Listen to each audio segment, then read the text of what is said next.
ঢালি পিনি গৰম পানী দিয়ে। এয়া আজি ৰাতিপুৱা আলুৰ চব্জি বনালোঁ। চ' অলপ হালধি আৰু নিমখ দি পেলাই ফ্ৰাই কৰি লৈ আছোঁ। বইল কৰি লৈছিলোঁ আগতে, ফ্ৰাই কৰি লৈ আছোঁ। অলপ ৰঙচুৱা হৈ গ'লে গেছ নমাই মছলা দিওঁ। এয়া মছলাত পিঁয়াজ, জলকীয়া, বিলাহী, ঘৰতে বনোৱা জিৰা পাউডাৰ, ধনিয়া পাউডাৰ, জিৰাটো মানে ধুই মেলি অলপ ৰ'ষ্ট কৰি গুড়া কৰিছোঁ। আৰু এয়া মায়ে আলুখিনি ফ্ৰাই হৈ গ'ল, উঠাই দিলোঁ। এতিয়া ইয়াৰ এই তেলতে পাঁচফোৰণ অকণমান দিওঁ।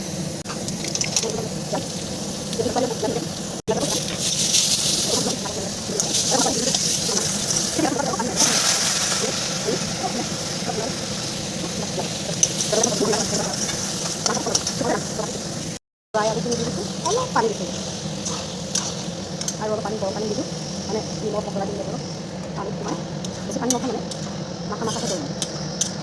ঠিক আছে, এতিয়া হৈ যোৱাৰ পিছত এতিয়া অলপ ধনিয়া পাত দি দিম। বাছ আটা ৰেডি আছে, আটা মাৰিব লাগিব।